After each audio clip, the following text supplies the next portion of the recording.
Saudara-saudari, adik-adik, Bapak Ibu, para sahabat Tuhan Yesus di Paroki Santo Yosef Medari dan di Stasi Santo Tomas dan juga para sahabat Tuhan Yesus dimanapun Anda berada. Salam sehat selalu, berkah dalam, semangat dan bahagia. Kembali marilah kita belajar ilmu sejati pada hari Minggu tanggal 30 Januari tahun 2022. Hari Minggu biasa keempat. Marilah kita mengawali belajar ilmu sejati kita dengan berdoa. Dalam nama Bapa, Putra, dan Roh Kudus. Amin. Tuhan Allah kami, perkenankanlah kami menghormati Engkau dengan segenap akal budi dan mencintai semua manusia dengan kasih sejati. Dengan pengantaraan Tuhan kami Yesus Kristus Putramu yang hidup dan berkuasa bersama Dikau dalam persatuan Roh Kudus, Allah sepanjang segala masa. Amin.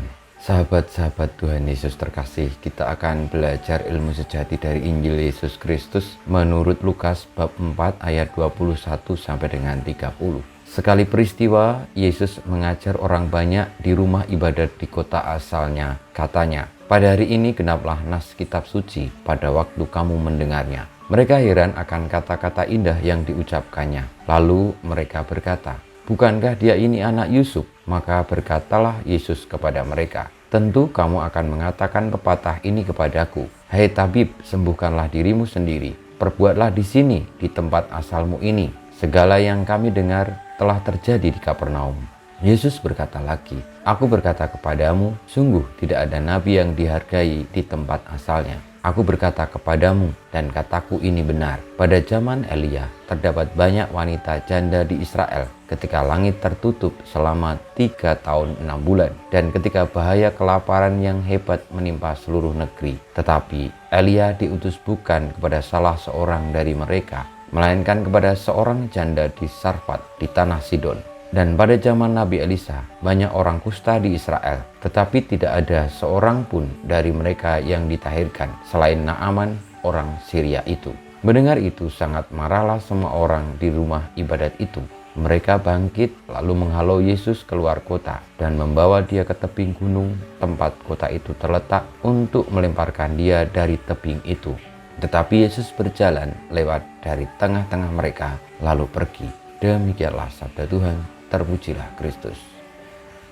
Sahabat-sahabat Tuhan Yesus yang terkasih, orang-orang Israel, orang-orang di sekitar Tuhan Yesus, di tempat asal Tuhan Yesus, awalnya mereka memuji-muji dan tertarik dengan kata-kata indah Tuhan Yesus ketika Tuhan Yesus mengajar di rumah ibadat di kota asalnya. Namun ketika mereka tahu yang ngomong atau yang berbicara itu Tuhan Yesus, anak Yusuf, lalu mereka menjadi kurang percaya, menjadi meremehkan Tuhan Yesus atau tidak menganggap. Dan Tuhan Yesus pun mengatakan bahwa orang-orang yang hanya memikirkan soal keturunan, soal siapakah dia, jabatan, posisi, tapi tidak sungguh-sungguh mendengarkan apa yang diwartakan tentang kebenaran itu, maka berkat dan rahmat yang sebenarnya diberikan kepada mereka akan diberikan kepada orang lain yang percaya. Sebagaimana Tuhan Yesus tadi mengungkapkan bahwa pada saat zaman Nabi Elia, janda di Sarfat di Sidonlah yang